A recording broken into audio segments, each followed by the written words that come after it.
نفس 4 چیزوں سے ہلاک ہو جاتا ہے: خاموشی کا خنجر، بھوک کی تلوار، لوگوں کے مجمع سے الگ تھلگ اور تنہا رہنا، کم سونا۔ دعا مانگتے ہوئے ایک کام کر لو، دعا کبھی رد نہیں ہوگی۔ تم دعا کے دوران اپنی پوری ہستی شامل کر لو، حقیقی دعا پوری ہستی سے نکلتی ہے۔ شک کو اپنے دل میں نہ آنے دو، اپنے دل کو ہمیشہ شیشے کی طرح صاف رکھو، اس طرح بہت سی مصیبتوں سے دور ہو جاؤ گے۔ کبھی کسی کو پانے کے لیے ہماری ساری خوبیاں بھی کم پڑ جاتی ہیں اور کھونے کے لیے ایک خامی بھی کافی ہوتی ہے۔ بیماری جسم کو مارتی ہے مگر انسان نہیں مرتا، اور مایوسی حروف کو مار دیتی ہے اور انسان مردوں سے زیادہ بدتر زندگی گزارتا ہے۔ پریشانی حالات سے نہیں، خیالات سے پیدا ہوتی ہے۔ بہترین آنکھ وہ ہے جو حقیقت کا سامنا کرے۔ دنیا میں سب سے مشکل کام اپنی اصلاح کرنا اور آسان کام دوسروں کو تنقید کرنا ہے۔ نفرت دل کا پاگل پن ہے۔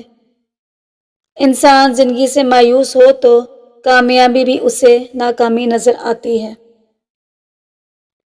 جہاں سوال کے بدلے سوال ہوتا ہے، وہیں سے محبتوں کا زوال ہوتا ہے۔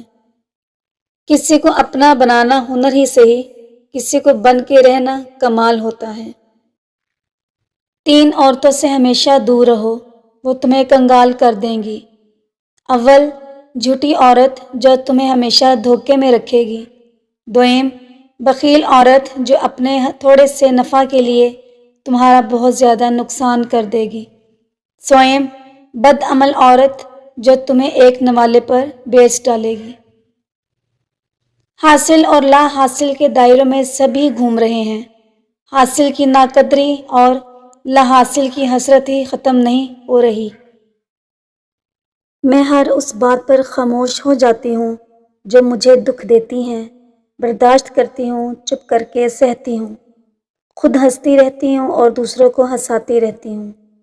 پر ایک ٹائم ایسا آ جاتا ہے جب میں اکیلے پھوٹ پھوٹ کر روتی ہوں۔ جھگڑوں میں پرورش پانے والی اولاد پرانی خستہ حال عمارت کی طرح بوسیدہ ہوتی ہیں۔ جن کے دل حساس ہوتے ہیں نا، ان کے آنسو کبھی بھی ضبط کے ہاتھ نہیں آتے۔